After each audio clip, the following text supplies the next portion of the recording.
Fala, Vete, tudo bem? Vim falar um pouco das novidades do tratamento da dor crônica osteoartrítica. A gente decidiu fazer essa palestra por causa do nosso quantidade de pessoas, aí, por mais de 300 pessoas inscritas no nosso ciclo foi 380 pessoas inscritas nesse ciclo de palestras. Então, o Zoom ficava pequeno, né? Então, a gente está decidindo fazer essa live aqui no YouTube, tá?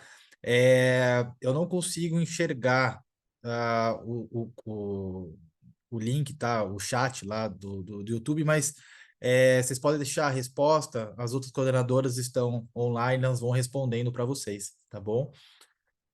Bom, eu vou falar então um pouco das novidades da dor crônica osteoartrítica, né? Nosso ciclo de palestras. Ciclo de palestras é para divulgar os nossos dois próximos grandes cursos, que é o nosso curso extensivo, na sua 18ª turma, e na nossa pós-graduação de fisioterapia e acupuntura. Inclusive, durante essa aula, eu vou deixar aqui um link para vocês e tem na descrição do vídeo também. Eu vou colocar o link para vocês se inscreverem nas provas, tá bom? Mas me apresentando aqui para vocês, né? Meu nome é Ricardo, comecei a estudar essa parte de ortopedia e traumatologia lá em 2006, na USP, onde me formei, fiz minha pós-graduação em ortopedia, dou aula há mais de 10 anos, fiz o curso do Tennessee, sou autor do livro Fisiatria em Pequenos Animais, junto com a Renata Diniz, da Espanha. É um livro bem conceituado. Fui presidente da Anfivet, que é a Associação Nacional de Fisioterapia Veterinária. Né? Atualmente sou diretor científico da Anfivet, eu coordeno tanto os cursos quanto duas pós-graduações, a pós-graduação de fisioterapia e acupuntura da FAMESP, junto com a Fisiocare, e sou diretor da Fisiocare Pet. A Fisiocare é uma rede com mais de 50 unidades na América Latina. Tá? Então, eu vou começar um pouco a aula aqui falando um pouco sobre dor, né? A dor ela pode ser dividida em fisiológica, né? Ou aquela dor aguda ou crônica, né? Muitos têm a dúvida, o que é dor crônica, o que é dor crônica mal adaptativa, o que é dor neuropática, né? Tem um pouco, então deixei aqui essa divisão. Isso aqui é um slide do treinamento da Karine Asbeck. A Karina, ela faz um treinamento anual de toda a equipe de controle de dor, traz novidades, né? Tanto dor em coluna, fala bastante em cima de Chiari, mas principalmente a dor de osteoartrose. Então, vou trazer muitas novidades aqui para você. Mas quando a gente vai falar de dor crônica osteoartrítica, a gente está falando de uma dor crônica mal adaptativa, tá? Esse é o melhor nome que a gente vai poder hoje chamar. E dentro da dor crônica mal adaptativa, ou da dor crônica patológica, né? A gente vai falar dividir entre nociceptiva, neuroplástica e nociplástica, né? A nociceptiva é a dor causada por lesão tecidual e ativação dos nociceptores, né? Então, quando se falamos de uma dor crônica osteoartrítica, principalmente uma dor nociceptiva. Antigamente chamava tudo de dor neuropática, hoje tem essa divisão que é a dor neuropática causada por lesão ou disfunção do sistema nervoso periférico. Né? Então, por exemplo, uma hérnia de disco, hoje a gente sabe que por volta de 15 a 25% dos pacientes que são operados por hérnia de disco apresentam dor neuropática em pós-operatório, até 6 meses da cirurgia. Né? Então, são dores diferentes, os tratamentos são diferentes. Né? E a dor nociplástica, que eu acho que é uma das maiores novidades aí dos últimos anos, que é uma dor causada por processamento anormal dos sinais de dor, sem sinais evidentes de lesão tecidual, né? Uma dor nociplástica é característica aquela fibromialgia em humanos, né? Então isso tem muito discutido também na veterinária que talvez a dor nociplástica aconteça na dor crônica de osteoartrose, né? Então, seja uma dor mista entre nociceptiva e nociplástica. Isso é importante porque no controle da dor nociplásticas, as medicações comumente utilizadas, gabapentina, principalmente tramadol e dipirona, não apresentam tanto efeito quanto uma dor nociceptiva. Então, é algo que está sendo estudado e vão ter muitas novidades aí para frente. Mas falando em osteoartrose, a osteoartrose é uma degeneração na articulação, né, que pode ser causado tanto por uma disfunção dessa articulação, uma displasia, uma ruptura de ligamento, ou mesmo envelhecimento, a degradação dessa cartilagem pelo excesso de uso, né? Então, eu gosto bastante dessa imagem aqui que mostra a diferença de uma articulação normal, uma articulação osteoartrítica. Lembrar que o termo correto é osteoartrose, tá? Em inglês só existe o termo osteoarthritis. E E eles só utilizam isso tanto para osteoartrose quanto osteoartrite. Isso acaba sendo traduzido de forma errada, né? A osteoartrite é uma inflamação, e quando você tem uma osteoartrose, você tem muito pouco inflamação dessa articulação. Obviamente, essa articulação pode inflamar, né? Mas um paciente que já tem osteoartrose, ele não tem uma articulação totalmente inflamada, então a gente não chama de osteoartrite, tá? O termo correto é osteoartrose. Mas o que acontece nessa osteoartrose, né? Se você tem um espessamento da cápsula articular, que acontece bastante, uma alteração nesse ciclo sinovial, né? O que a gente fala até nessa diminuição da interlinha, quando investir no raio-x, né? Entre articulação, que a gente fala em diminuição da interlinha radiográfica, né? Por espessamento da cartilagem, mas um dos principais problemas são a exposição do osso subcondral. E essa exposição do subcondral são dos principais motivos de dor. Né? Óbvio que tem todo o caráter, a gente fala do NGF e tudo, mas a exposição do osso subcondral são um dos piores causadores da dor articular. Tá? E ela é muito comum, ela é bastante comum. Quando se pensa em osteoartrose em humanos, a gente vai pensar em pessoas mais velhas, né? A gente vai pensar numa criança com osteoartrose. Já em cães, pelas alterações de displasias, de alterações de luxação de patela, você tem uma prevalência grande já em animais jovens, né? Até 1 ano de idade, 20% dos pacientes já têm osteoartrose. Até 4 anos, 35%, e acima de 5 anos pode chegar a 90%. É muita coisa. É a principal causa de dor crônica em cães. Então, o mercado da fisioterapia é gigante, é gigante. Para tudo, quando eu mostro isso, fala, poxa, por que tantos pacientes não vão para físio? Erro diagnóstico, formação do veterinário. Então é importante ter isso, mas o mercado, por isso que o mercado que mais cresce hoje é da reabilitação. Né? Em gatos, foi visto 70% em gatos idosos, acima de 12 anos, né? Estima-se que toda a população de gato, 40% deles tenham artrose, e acima de 7 anos, 60% deles. Então, isso a casuística é enorme, né? Os gastos têm aumentado bastante, aumentando o tempo de vida. E olha que interessante, somente 7% são tratados, né? Ou seja, somente 7% são diagnosticados realmente com uma dor crônica de osteoartrose, né? A gente vai discutir um pouco por que acontece isso. Mas muito se fala que ele tem poucos sinais clínicos. Na verdade, ele tem bastante sinais clínicos, mas são bem diferentes dos animais, dos cães, tá? E é algo que a gente vai discutir um pouco. Bom, a osteoartrose ela pode ser primária ou secundária. A primária é por envelhecimento da articulação, né, em animais idosos, ou mesmo desgaste com o uso excessivo, né, pacientes atletas, a pacientes de trabalho, né, animais, cães da polícia, que acabam tendo aí uma degeneração que a gente vai chamar de osteoartrose primária. A secundária é outra doença. Então, ela pode ser tanto por uma instabilidade articular, uma luxação de patela, uma ruptura de ligamento, quanto uma deformidade, né? Então, uma displasia de cotovelo, displasia de quadril. Tá? Isso só para vocês entenderem a diferença, o tratamento é diferente. Então, como que funciona o ciclo de progressão? Né? Você primeiro tem uma lesão da estrutura matricial e muitas vezes você tem uma fratura dessa cartilagem que leva a mais traumas e lesões celulares, que libera mais citocinas, e isso já é um dos primeiros ciclos. Essa lesão da estrutura matricial causa edema e diminui a complacência, que é o quê? A diminuição na capacidade de absorção de impacto dessa cartilagem, que por sua vez vai levar a um dos principais motivos de dor, que é a lesão subcondral. Essa lesão subcondral causa dor, causa desuso e vai diminuição da produção da sinóvia. Lembrar que o principal motivo de produção de sinóvia é o movimento. Então, quando você tem um desuso desse membro, diminui a produção da sinóvia e você causa mais trauma, mais lesão celular. Então, você tem todo um ciclo de progressão.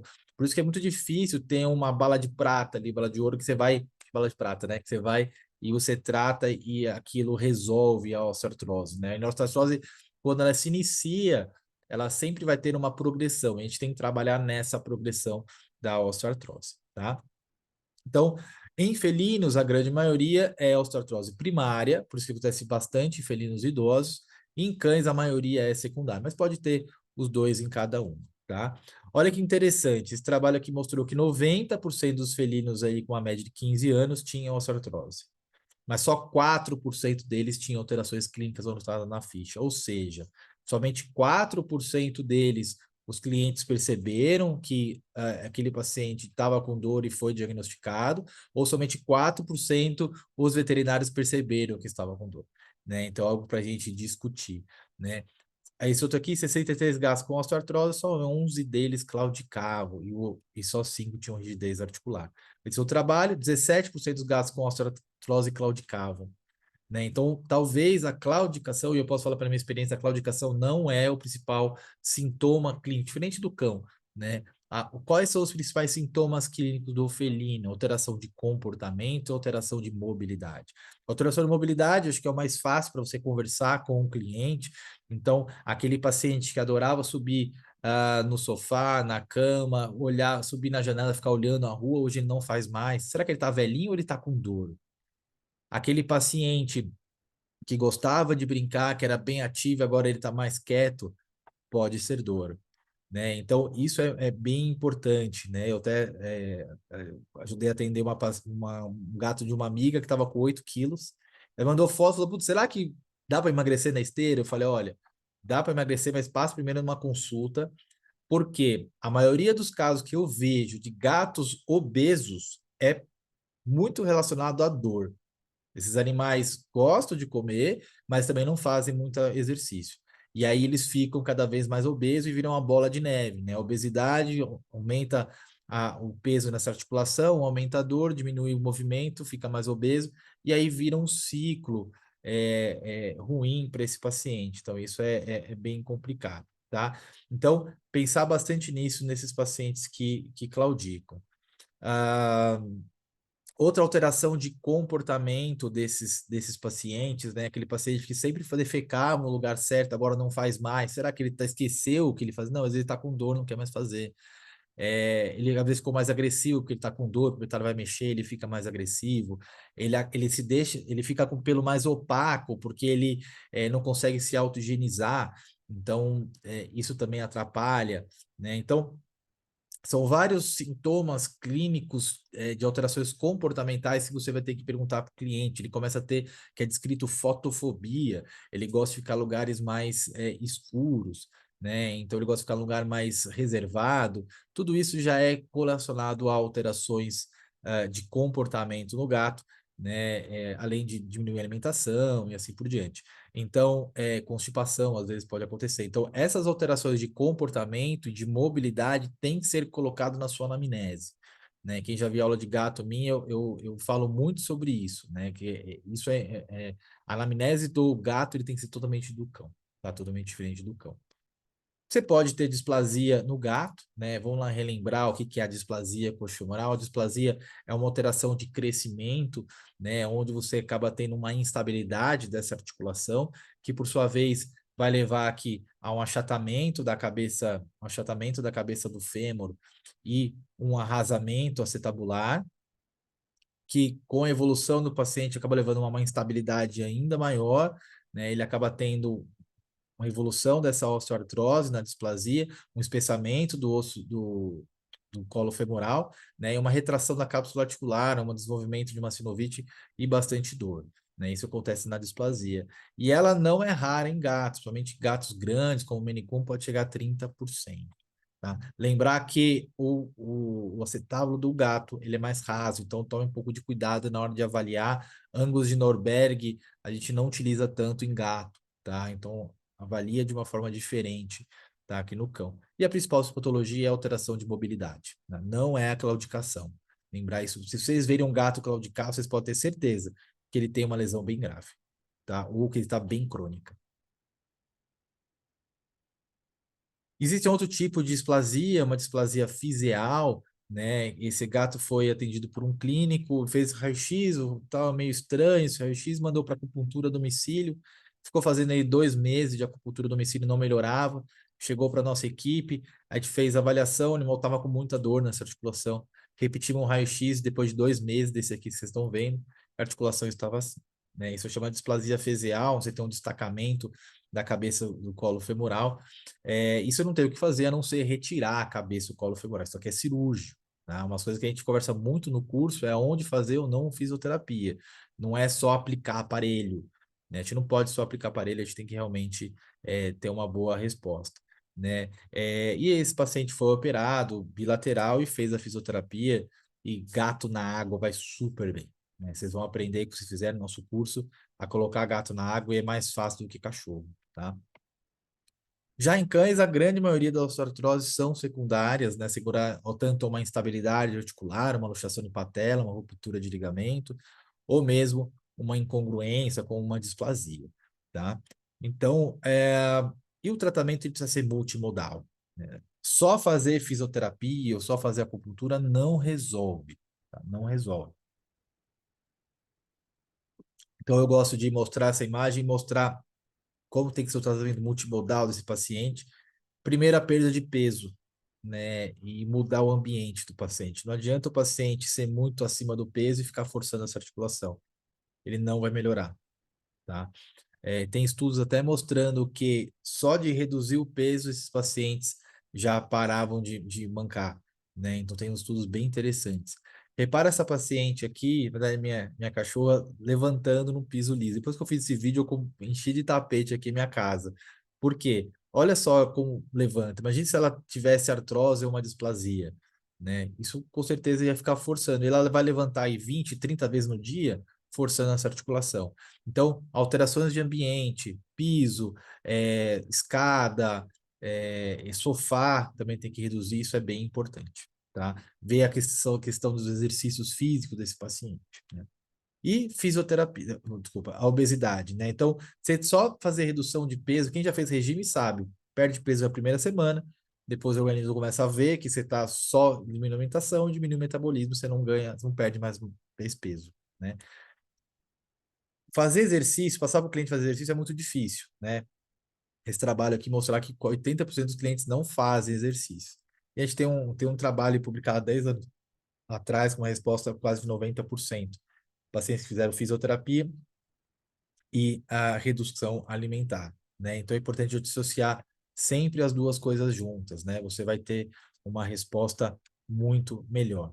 Então, quando a gente vai fazer fisioterapia, a gente faz na esteira aquática, tá? A gente preconiza, inclusive, todas as unidades da Fisiocare têm esteira aquática, que é realmente o que reabilita o paciente, né? A água no nível do tarso, a gente sabe que reduz 10% do peso, do cotovelo 15%, e da coxa femoral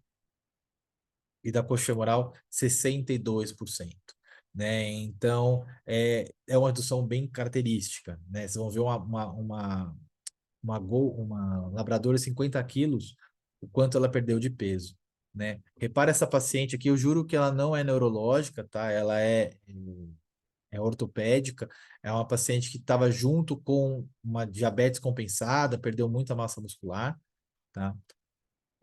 E aqui ela na esteira no mesmo dia, fazendo exercício, né? Então a água dá sustentação para ela e ela consegue fazer exercício. Além disso, está vencendo a barreira da água, está ganhando massa muscular.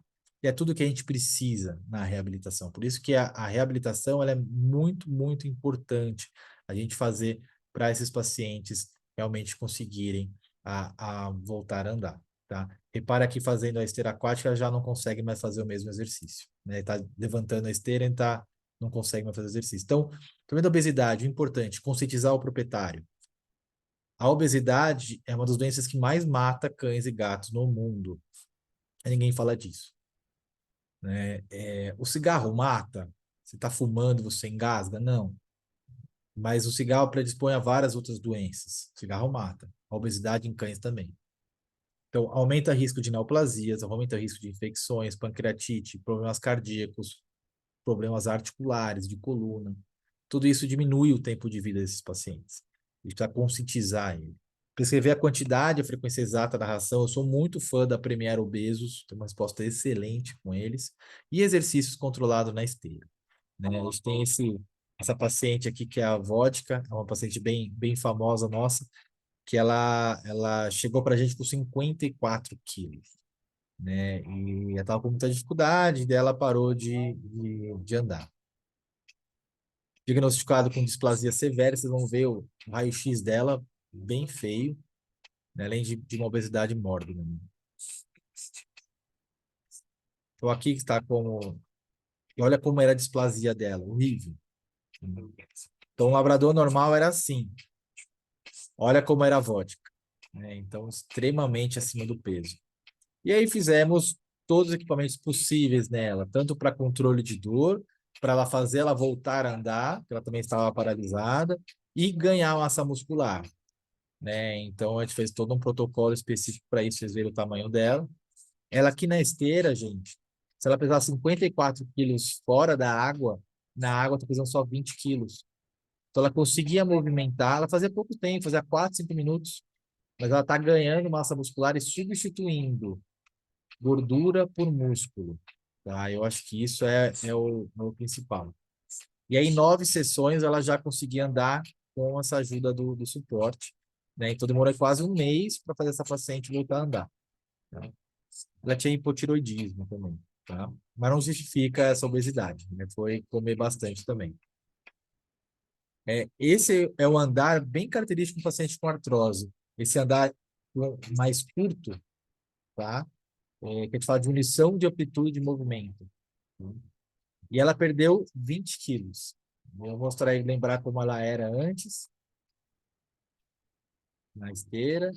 Aqui ela estava já com 47, 45 quilos, 43, 40, 39, e aí no final ela com 34 quilos. Né? Então, é um paciente que não precisou operar da displasia, hoje a gente não opera mais displasia. Hernia de disco, não precisou operar, voltou a andar e perdeu bastante peso. Né? Então, um paciente que é bem interessante, tem muito orgulho dela. Então, a fisioterapia é fundamental no paciente com dor crônica. Né? E eu posso falar aí que pelo menos 50% dos cães e dos gatos têm algum sinal de osteoartrose. Né? Então, hoje é muito grave, né, isso. Então, a gente precisa trabalhar um mercado gigante, gigante. Tem muita coisa ainda para realizar. E quem queira atuar com excelência, quiser participar da nossa prova de bolsa, pode escanear o nosso QR Code, eu tenho no link também da palestra.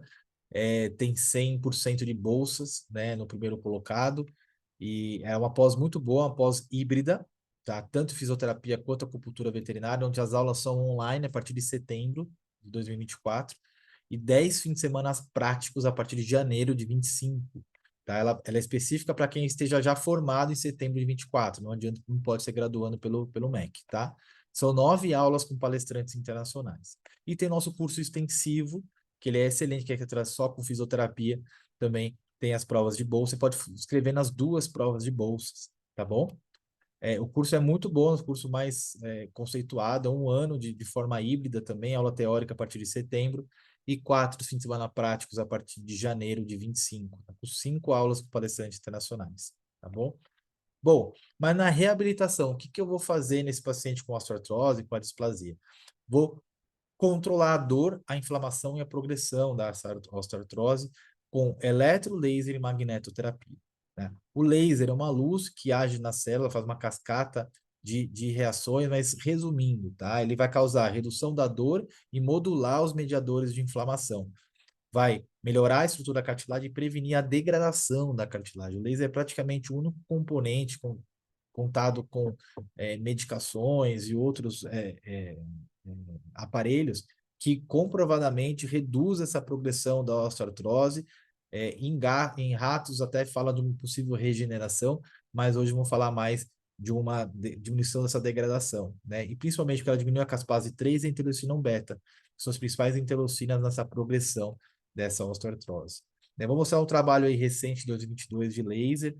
Eles pegaram 40 articulações de 20 cães com osteoartrose primária, eles não tinham uma outra doença, então eram animais da polícia, animais ali de trabalho, né? Eram osteoartrose bilaterais.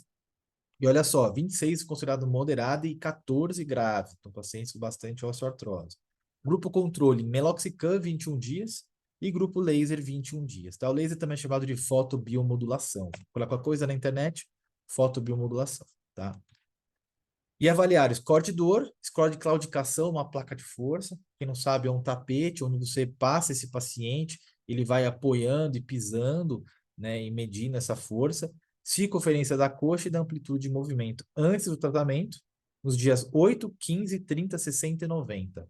tá? Então, não avaliaram só durante o tratamento, e sim depois, quando acaba o tratamento, tanto o grupo controle meloxicam, quanto o grupo de laser, os dois grupos de 21 dias de tratamento. Qual que é o resultado? Antes não tinha diferença, os grupos eram homogêneos. No dia 8, o grupo laser já foi melhor em todas as análises, até o 30 dias.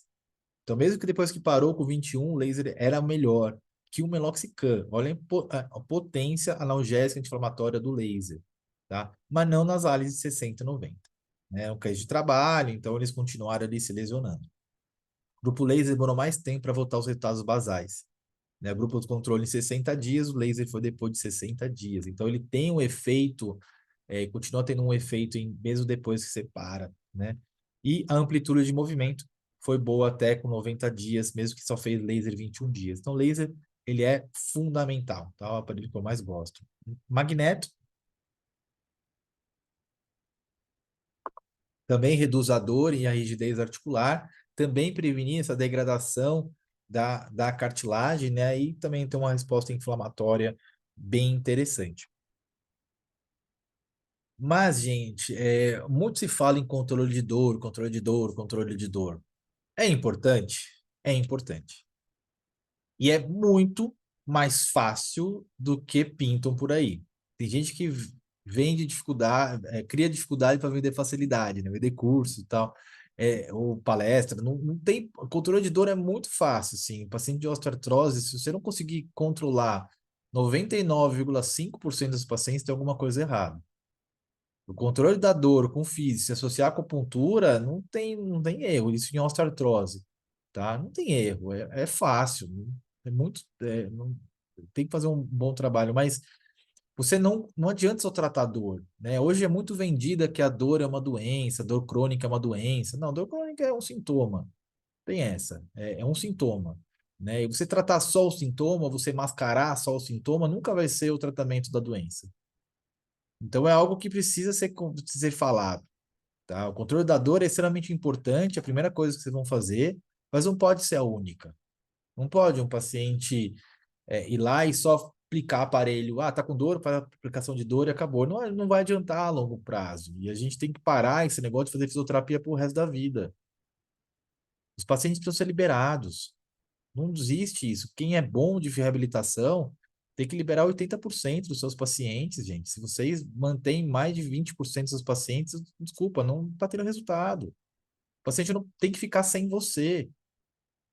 Isso é importantíssimo. Não existe fisioterapia para o resto da vida. Se sua mãe tiver artrose, uma displasia no quadril, um cara fala assim, você tem que fazer fisioterapia para o resto da vida. Você vai acreditar no cara? Não pode ser assim na veterinária, né? Então a gente tem que fazer o quê? Tratar encurtamentos musculares e fortalecer. Se você fizer isso, você libera os seus pacientes. Então esse é o pulo do gato no tratamento da osteoartrose. Não é tratar a dor. A dor é fácil, mas ele tem que ficar sem dor sem você. Se você tem que tratar encurtamento e estabilizar essa articulação.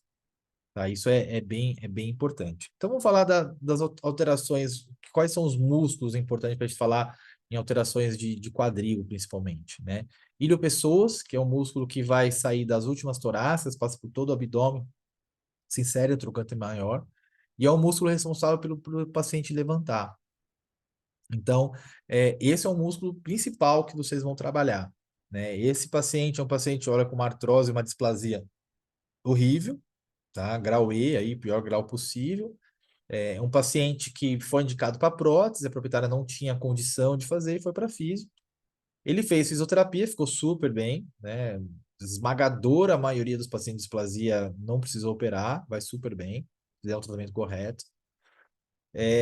Todos os pacientes passam na Physiocare, quando eles fecham o tratamento, eles já, dentro do tratamento, eles ganham já 3 retornos, né? Então, eles fazem o retorno com 3 meses, depois o retorno mais 6 meses, então 9 meses sem fisioterapia, né? E olha aqui a avaliação dele, 9 meses sem fisioterapia. O paciente estava sem dor, né? Isso aqui é avaliação ortopédica, então, rotação, indução. Eu não fiz ortolane porque não tinha instabilidade, mas só para vocês verem, tá?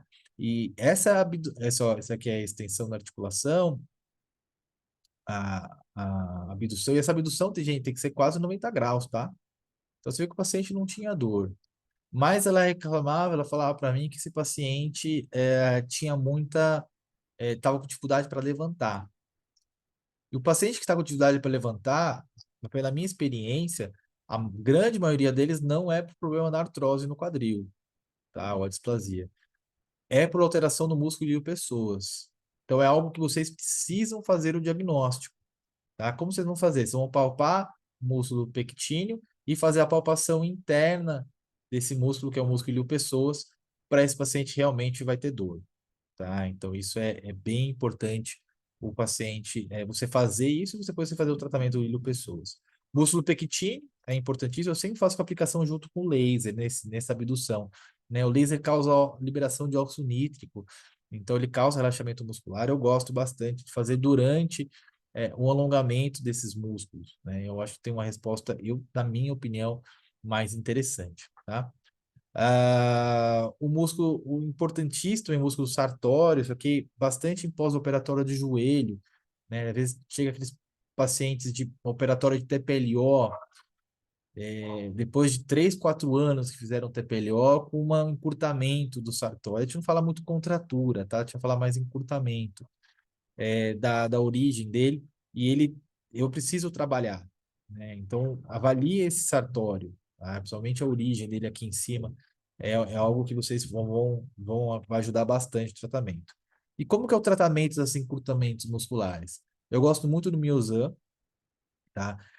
Depois eu faço laser, depois do laser magneto, eu gosto de fazer porque o laser, ele causa liberação de óxido nítrico, ele aumenta vasos pré-capilares, ele aumenta a vascularização, e um dos principais componentes, reagentes do magneto é o ferro do sangue, então eu acho que tem uma resposta melhor fazendo laser nesses magnetos. Não existe esse negócio de não pode fazer vários equipamentos na mesma sessão, tá? Isso é invenção, tá? Inclusive, é uma aula que eu quero colocar no próximo congresso, nossa, porque isso é invenção de quem quer fazer sessão de 30 minutos, tá? É desculpinha, tá? E não existe sessão de 30 minutos, tá? Isso é charlatismo, assim, tem que fazer sessão grande. Encurtamento muscular demora 1 hora, cada músculo. Se você não perder 1 hora tratando um músculo, você não vai ter resultado. Então, eu faço laser 4, 5 minutos, magneto 30 minutos, infração 10 minutos por músculo, tem músculo que eu faço 20, tá? Então, aí já dá quase 50 minutos de tratamento só de equipamento. E aí eu faço massagem, depois da massagem, liberação miofascial, que é super simples de fazer, e alongamento. Eu não posso pegar um músculo encurtado e alongar direto. Não vou ter resultado, você vai causar só dor. Tá? Então, você precisa trabalhar esse paciente, entrar com os equipamentos corretos, fazer a massagem, fazer a liberação miofascial e, por último, alongar. E aí você vai ter uma resposta muito boa desses pacientes. Tá? Então, por músculo, 1 hora. O paciente, quando vem com um encurtamento bilateral, com magneta bilateral, né, a gente consegue fazer, então vai demorar mais ou menos 1h20 para fazer quando o paciente bilateral. Se você não trabalhar isso, você não libera os pacientes. Tá? Esse é um dos grandes pulos do gato.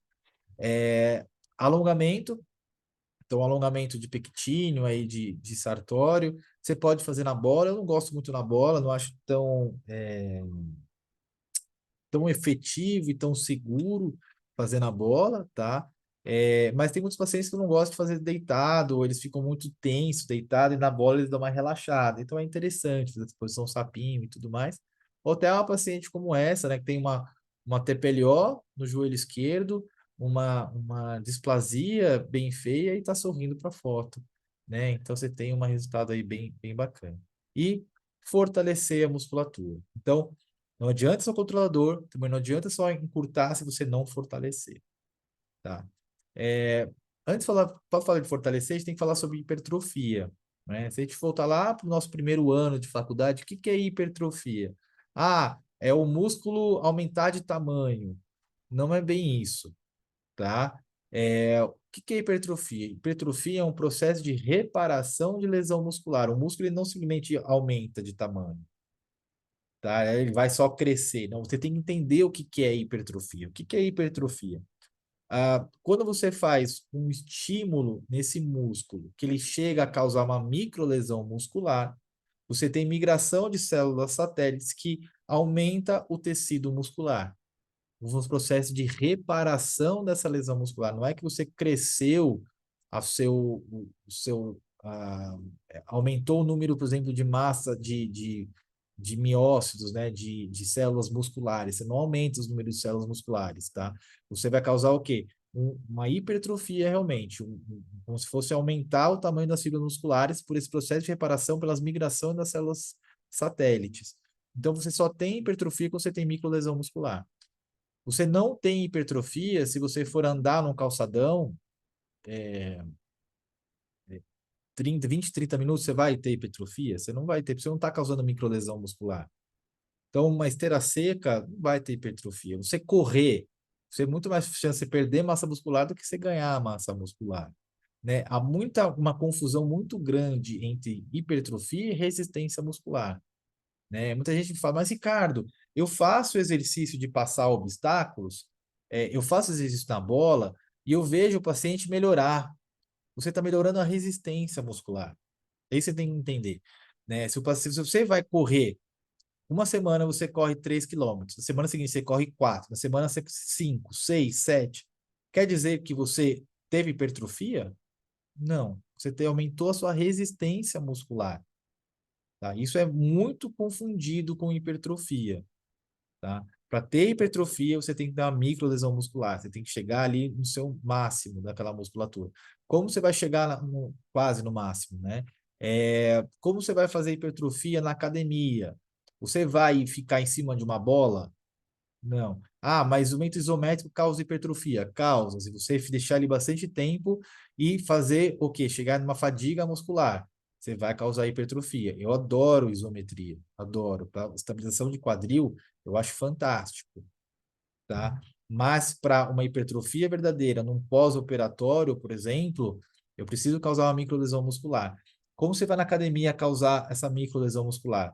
Se eu vim aqui, o cara do meu tamanho, se eu pegar 12 quilos no bíceps, 12 séries, eu não vou ter hipertrofia. Eu vou aumentar minha resistência muscular, mas eu não estou chegando na minha fadiga. Agora, se eu vou lá e pego 16, 18 quilos, faço 8, 10 séries, vocês concordam que eu vou realmente causar essa microlesão muscular? E é isso que eu preciso. Mas, Ricardo, eu não posso pegar muito peso num paciente de osteoartrose. Lógico que não. Qual outra forma de eu ir lá na academia e ganhar massa muscular? Se eu pegar um peso de 1 quilo, fizer 12 séries, vai fazer alguma diferença? Não. Agora, se eu pegar 1 quilo e fazer 50 no bíceps ali, cara, eu vou chegar na minha fadiga muscular, causar essa microlesão muscular. Tá? Não confunde muito falando fadiga, mas não é fadiga, tá? Essa microlesão é, muscular. Só para vocês entenderem, você tem que chegar ali no seu máximo do exercício. Então, para fazer isso, eu preciso fazer muito de resistência. Como fazer muito de resistência? Na esteira aquática.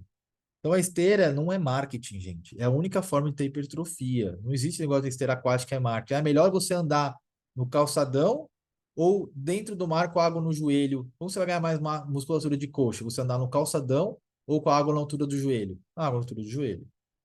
Agora, se andar com a água na altura do peito, talvez não faça muita diferença.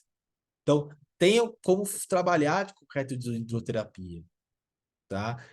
Você tem que fazer o estímulo para aquele músculo específico. Não adianta você colocar todo mundo na altura do quadril, que não vai adiantar mesmo. Então, no curso, vocês vão aprender quais são as alturas corretas de colocar um paciente na hidroterapia. Isso é bem importante. Eletroterapia é importante? É importante.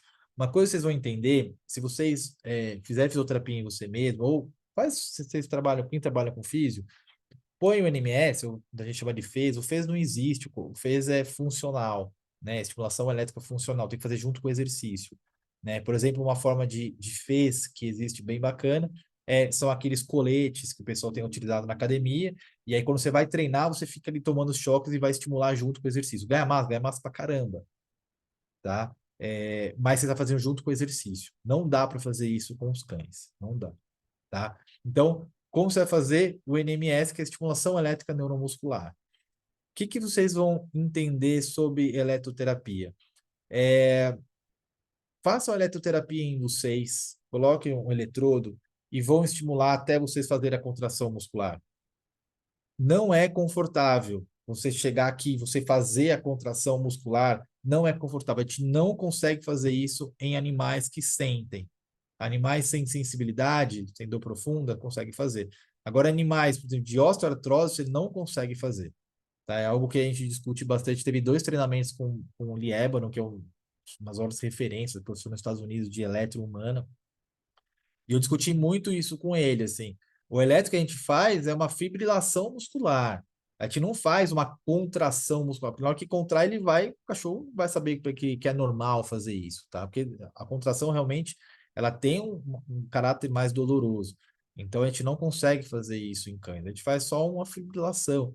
Então, o ganho de massa muscular só com a eletroterapia é muito baixo, né? A pessoa que trabalha a domicílio lá e colocar o eletrodo, deixar na bola, vai ganhar massa? Putz, pode até vai, mas você tem que fazer exercício com resistência. E aí a esteira aquática. Por isso que a esteira aquática é superior e todas as unidades nossas sempre vai ter esteira aquática, que é o que vai reabilitar de verdade, né? A gente preza muito pela qualidade, tá? Analgésicos, sempre gabapentina e pregabalina, esses pacientes com osteoartrose, sinceramente, eu passo com todos. A gente fala que é quando está com dor crônica mal adaptada. Infelizmente, quando chega para a gente, esse paciente já está com essa dor crônica mal adaptada, né? Então, ou mal adaptativa, a gente vai utilizar. Eu gosto da gabo, da pregabalina. A gabapentina, normalmente eu começo por volta de 8 miligramas por quilo e sempre TID, tá? Sempre 8 vezes, exceto quando o animal é idoso, nefropata, mas sempre 8 horas, inclusive até em gatos, tá? Eu utilizo a cada 8 horas. Quando dou essa palestra, eu falo, não, a gabapentina não é 12. Não, já foi visto que a meia vida dela é por volta de 7 horas. Então, se você der 12, vai ficar muito tempo ali sem a medicação, sem a cobertura correta da analgesia, e você vai estar tratando essa dor crônica. Então, é interessante. Se ela quer dar 2 vezes, dá pregabalina, tá? Eu não vejo, sinceramente, muita diferença, exceto síndrome de Chiari. Síndrome de Chiari, a pregabalina é melhor que a gabapentina, tá? A gente não sabe, tem essas... Eu nunca utilizei para gato, tá? Eu utilizo mais a gabapentina e tem uma resposta bem bacana. Os anticorpos monoclonais, né, o Librela, agora vai sair o Solência para gato, a gente tem utilizado muito, muito, tá? O pessoal da FIDS já veio me procurar, o Librela vai tirar a paciente da gente. Eu acho que a gente tem que, fez veterinária, não foi para ganhar dinheiro, veterinária para cuidar dos bichos. Se a medicação é melhor, você vai fazer menos sessões, não interessa. Você tem que fazer o que para o cachorro vai ser melhor. E eles são muito bons, tá? É uma medicação que vai mascarar a dor, tá? Ela não trata a dor, ela mascara a dor. É perigoso utilizá-la sozinha, obviamente. Você não pode pegar um paciente de osteoartrose que tem uma articulação instável e retirar a dor desse paciente, né? Obviamente, essa artrose pode piorar. Então, mas você associar com a fisioterapia é extremamente benéfico, tá? Eu acho que a grande maioria dos pacientes da fisioterapia deveriam tomar o Librela ou Solência, né? Tem um resultado muito bacana, tá? A gente tem um resultado, é, os clientes saem mais satisfeitos. Eu acho que isso é a parte importante, né? Anti-inflamatórios, corticoide, né? Corticoide eu não gosto para articulação, ele reduz a dor, ele tem uma boa resposta inflamatória, mas a longo prazo ele pode ser maléfico para a cartilagem, então eu não gosto de corticoide para osteoartrose. Quando eu vou utilizar, eu utilizo um anti-inflamatório não esteroidal em quadros agudizados. O que é isso? Imagina que você tem um paciente, um golden displásico, que teve displasia durante a vida inteira dele, ele tem lá a artrose dele, e ele estava bem. Aí uma hora o proprietário deu a louca, foi fazer uma viagem com o cachorro, andou 2 horas numa cachoeira com o cachorro. O cachorro voltou com dor, porque ele inflamou essa articulação. Nesses casos, você vai entrar com quadro com anti-inflamatório, tá? Por exemplo, eu tenho uma articulação do quadril operada há 10 anos, eu tenho osteoartrose, eu sinto dor quase todo dia, mas eu não tomo anti-inflamatório todo dia, tá? Mas quando eu vou lá no meu karatê, eu vou fazer algum esporte mais forte, assim, vou fazer um snow, cara, eu fico com dor, eu vou tomar um anti-inflamatório, tá? Então, isso é importante vocês entenderem. Anti-inflamatórios, então, inicial se necessário. Também não adianta ficar dando por muito tempo, eu não vejo muito sentido, tá? Eu gosto muito dos firocoxibes, né? Hoje tem o Previcox, que ele é interessante, então uma dose inicial de 5 miligramas por quilo por 3 dias, e eu dou metade da dose por mais 7 dias, se necessário, tá? Não gosto de dar muito tempo essa dosagem inicial. Eu gosto praticamente todos os inflamatórios. Eles utilizam a mesma coisa para meloxicam em gatos, né? Eu dou uma dosagem inicial anti-inflamatória reduzo a dose, depois faço dias alternados, que chama anti-inflamatório impulso, tá? Esse inflamatório em impulso, você pode dar um dia sim, um dia não, ou você dá 2 dias na semana, por exemplo, na quarta e no sábado. Você tem uma boa resposta anti-inflamatória, você tem muitos efeitos, muito menos efeitos colaterais, tá? Hoje existe o Galipram, que é um inibidor de receptor EP4, que é excelente, com uma alta segurança, né? Ele é um pouco mais caro, mas ele é bem interessante. Você pode dar até por 28 dias. Eu nunca dei, até quando a gente foi discutir, antes de sair o Galipram, me chamaram para discutir o mercado e tudo mais, o pessoal da Elanco me chamou. Eu falei, gente, eu não vejo necessidade, eu trabalho com FIS, não vejo necessidade, dá por mais de uma semana. Eu não me lembro de um paciente com artrose por mais de uma semana, né? E foi o pessoal da acupuntura, da ortopedia, falou, não, tem que dar e tal. Eu não vejo necessidade se eu fizer uma boa reabilitação, vou ser bem sincero, tá? Casos raros, assim, você pode dar por mais dias, mas ele é seguro. Se precisar usar, ele é bastante seguro, tá? Corticoide oral, como eu te falei, né, ele diminui a sinovite e inflamação articular, mas são prejudiciais à cartilagem e à produção do colágeno. Então, não gosto de utilizar, além do efeito sistemas comprovados. Então, eu tento evitar, tá? Se for uma osteoartrite inflamatória, uma osteoartrite imunomediada, aí sim o corticoide, mas uma osteoartrose, não vejo sentido utilizar o corticoide, tá? Nutracêuticos, né? Eu coloco aqui que quase todos os pacientes, porque quase todos, a minha cachorra toma, e eu acredito muito no nutracêutico, e eu por mim seriam todos os pacientes, mas tem ortopedista que é totalmente contra, existe uma linha da ortopedia que é muito contra, e eu respeito, tá? Eu respeito e não passo. A gente já sabe até quem são, eu acabo não passando, não tem problema. Sou muito fã dos ômegas, né? O ômega, eles são anti-inflamatórios, diminui a cascata inflamatórias naturais, né? Então suprime a produção das interleucinas que vão degradar essa cartilagem, piorar a osteoartrose. Ele reduz a produção da metalloproteininase, também reduzir a progressão dessa osteoartrose, e viram que dietas ricas em ômega 3 diminui a dose diária de carprofeno, tá? Então, ele é um anti-inflamatório natural, isso é interessante. Ele é o único anti-inflamatório natural, o único nutracêutico, comprovadamente reduz a inflamação e melhora a condição da osteoartrose. Então, eu gosto bastante. Os ômegas, né? A dosagem que a gente vai falar é de 18 miligramas de EPA, mas essa dosagem tem que ser reavaliada. Normalmente eu avalio a 21 dias e eu vou reajustando essa dose até 60 miligramas. A literatura fala, normalmente eu paro nos 40 miligramas, tá? Então é importante você sempre ir reajustando a dosagem dos ômegas, tá? O C2 eu gosto muito, hidrolisado de colágeno, composição que ajuda na estabilidade, na talvez uma regeneração dessa cartilagem, né? Algo que é bastante discutível, mas principalmente ele vai modular essa inflamação, tá? Então ele ajuda bastante, tanto a degradação da cartilagem quanto o processo inflamatório que acontece. Eu gosto bastante porque eu sempre já passo os dois juntos, né? Tem o Ograxarto, que ele já faz tanto o ômega quanto o colágeno, e aí tem uma resposta aí bem significativa. Tá?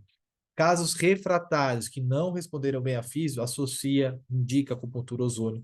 Se você já trabalha com os dois, para mim, os melhores reabilitadores é quem trabalha com fisioacupuntura, tá? Que você já faz as duas coisas, que a resposta é excelente, tá? Excelente, tá? Se a gente não acredita no ozônio, eu sou muito fã da ozônio, tá? Eu vi pacientes meus que não conseguiam responder, respondendo muito bem ao ozônio, tá? Então, quase refratários, vai utilizar, se já trabalha com os dois, vai ser um veterinário mais completo, já pode utilizar os dois. Vai escolher um ou outro, a fisioterapia, obviamente, é muito superior, tá? Hoje, eu nem falei de todos os equipamentos que a gente tem na físio, né? Mas hoje a tecnologia substituiu, né? E deixou apresenta resultados muito melhores, né? Hoje, se um jogador de futebol tem uma artrose, né, tem uma dor articular muito exacerbada ou um pós-operatório, ele vai fazer o quê? Fisioterapia, né? Então, a resposta ela é muito melhor. Até, isso foi até discutido lá no Galipram, que o pessoal fala, não, se está inflamado, manda para acupuntura, quando melhorar vai para físio, porque físio é muito confundida com exercício, movimento. mas você nunca vai poder movimentar ou fazer exercício no paciente se ele está com dor, né? Então, por exemplo, स्तeraquat dificilmente faz na primeira sessão, a gente vai fazer na segunda, na quarta sessão. Então, é importante ter esse discernimento, né? E a fisioterapia para articulação, a resposta é muito, muito superior, tá? Mas quem gosta da acupuntura, a gente tem um extensivo de acupuntura, onde a gente trabalha com físio, quer implementar, para mim, é o melhor curso que existe, né? Esse extensivo de acupuntura. Ele é um ano de forma híbrida, todas as aulas teóricas, depois mais 6 fins de semana práticos. Vão começar em julho de 24, são 6 fins de semana práticos, a partir de dezembro de 25, e 4 aulas com palestrantes internacionais. O único curso de acupuntura que tem tantos palestrantes internacionais, né? A gente já começou, a gente está vendendo esse curso desde setembro, então sempre tem 12 vagas. Quem já fez curso com a gente sabe que as vagas sempre estão esgotadas, né? Então, quem quer aprender acupuntura, se inscreva nesse curso, tá? É um curso bem completo que vai te dar a formação para você atuar, não vai ter muito enrolação, é realmente a prática, o que você vai precisar para você atuar com excelência, tá? Esse curso, se você fizer esse curso, você não precisa ter uma pós-graduação. Esse curso ele já está muito bem definido e ele tem uma excelente resposta, tá? Vamos falar de cirurgias. Cirurgias, você pode fazer denervação? Pode, eu acho que a denervação não é um tratamento para displasia, por exemplo, um tratamento da artrose, né? Então ele vai reduzir a dor. O paciente que tem 0 a 10, um grau 9, 8 de dor, vai reduzir para 3 ou 4. Você não zera a dor desse paciente com a denervação. Isso é bem, bem importante. Mas pode ajudar, né? Tem alguns pacientes que eu indico para denervação para ajudar. Ou a prótese é excelente, né? A prótese é a substituição total da articulação. Você pega uma articulação totalmente degenerada e se substitui por uma articulação mais funcional, articulação de metal. Hoje tem alguns componentes de cerâmica, mas resumindo, você vai substituir essa articulação. É um tratamento definitivo, né? É o melhor tratamento que existe, tá? É o que feito em humanos, até o Lula agora colocou. Eu provavelmente vou ter que colocar com 60 ou 70 anos, eu sei disso, mas é algo que talvez é mais drástico, né? Eu sei que eu vou ter, mas talvez não vou colocar agora, né? Então, eu acho que é interessante, é um tratamento bacana, tem muitas complicações, por volta de 15%. Já tive. O nosso N é meio viciado, né? A gente pega muitas complicações, então assusta a gente quando pega um animal que foi para uma mutação ou teve complicações em fratura de fêmur, então assusta um pouco, mas quando dá certo, dá muito certo, né? E eu gosto da prótese. E eu acho que é interessante a gente falar muito, quando falar da osteoartrose, falar da prevenção da osteoartrose, né? Aqui um outro formato aqui da, da, da evolução da osteoartrose, mas como que a gente pode prevenir? Casos de displasias, fazer o diagnóstico precoce. Pô, já sabe que a grande maioria dos goldos, labradores, os cães grandes têm displasia, vão radiografar esses pacientes. Tem uma estabilidade articular, tem que estabilizar, né? Um paciente que tem uma luxação de patela, grau 2 excessiva, grau 3, tem que fazer cirurgia. Ruptura de ligamento, não façam fisioterapia. Tem que estabilizar, já controlar essa instabilidade, que é um dos principais motivos de dor, né? Que vão causar esse rompimento microscópico da cartilagem, que vão causar toda essa cascata aí de exposição do subcondral, dor, lesão extramatricial. Então, você precisa trabalhar a prevenção da osteoartrose. Acho que a gente trabalha muito na medicina, né? Tratar, mas se a gente conseguir já pegar esses pacientes, já sabemos que muitas raças têm predisposição de diversas doenças. Poxa, vamos tentar fazer um trabalho de conscientização. Eu acho que isso é bem importante. Então, o diagnóstico precoce, eu acho que é o principal ponto. Correção cirúrgica de instabilidade, não fiquem fazendo fisioterapia onde não deve ser feito. Se tem instabilidade, tem ruptura de ligamento, uma luxação de patela mais grave, tem que fazer, né? Pacientes geriatras, principalmente gatos, tenta fazer o diagnóstico, se o paciente tem dor, a grande chance de ter uma osteoartrose, né? E adaptações no meio ambiente. Então, já vai falando com ele, mesmo que não tenha osteoartrose, sobre piso, sobre escada, sobre acessos à cadeira, a sofá. Isso é uma questão de a gente já conversar com o cliente logo um animal mais jovem, né? Exercícios mais controlados, tentar evitar alto impacto, né? O seu animal é um animal atleta de agility, já tentar fazer uma prevenção dessas possíveis lesões, fazer um fortalecimento dessa musculatura, eu acho que vai ser que é bem importante, né? E lembra desse paciente da reavaliação lá dos 9 meses sem fisioterapia, né? Olha como ele estava depois nessa avaliação. O paciente que queria fazer próstata não fez e estava correndo, brincando, com uma boa amplitude de movimento, o piso que não ajudava muito, que era mais liso, e correndo, brincando ali. É isso que a gente quer de um paciente, né? Um paciente sem dor, uma boa qualidade de vida, viveu até os 12 anos dele super bem, e então a resposta é bem bacana, é isso que a gente quer, é um protocolo que funciona, tá? A gente abriu algumas unidades em muitos outros locais, assim, muita gente fala, fisioterapia não funciona, fisioterapia fica com o cachorro a vida inteira. Não, 80% dos pacientes vocês têm que liberar, tá? Se vocês não estão fazendo isso, voltem a estudar. Tem alguma coisa que vocês precisam aprender para poder liberar os pacientes, tá bem? E a gente está aqui para ajudar vocês. A gente tem a primeira rede de reabilitação, hoje são mais de 50 unidades, né? Essa aqui é a parte da minha equipe. Hoje, para entrar na nossa equipe, passa por um treinamento no mínimo de 4 meses, tá? Bem puxado, tem que fazer apresentações. Quem acompanha lá nosso perfil de franquias vê isso, a gente está em profundo crescimento, né? A gente está com mais de 50 unidades, então a gente quer chegar a 300 unidades em todos os continentes, então é um projeto que tem muita solidez de crescimento, tá? Quem quiser depois pode me chamar lá para conversar. Então a gente já expandiu já para a República Dominicana, vamos abrir para o Chile, tem outras negociações com outros países também, tá? Vocês podem até inclusive fazer acompanhamento de estágio, tá bem? Esse aqui é meu Instagram, quem quiser depois seguir lá ou quiser postar sobre a aula, quiser me marcar, eu agradeço, a gente sempre compartilha. Aqui também está o Instagram da Academy, que são dos cursos, podem conferir todos os cursos que a gente tem. A gente tem curso tanto de certificação, né, que é um curso, todos os cursos nossos são híbridos, toda a parte online, e depois a gente faz a prática nas unidades. A gente faz tanto em São Paulo, Porto Alegre e Brasília, tá? Então tem uma resposta bem interessante. O nosso site também, que ele é bem conceituado. Então, uma resposta que vai ter quiserem entrar lá para conhecer o nosso trabalho, vocês ficam à vontade. Depois agora eu vou agora no chat, tá? Vou encerrar aqui a live e vou no chat para conversar com vocês. Quem tiver dúvidas, pode deixar lá. Ou quem quiser também mandar o que gostou da palestra, mandar alguma orientação também, eu agradeço, tá bom? Grande abraço, pessoal. Até logo eu vou falar com vocês aqui no chat. Espero que tenham gostado. Um grande abraço.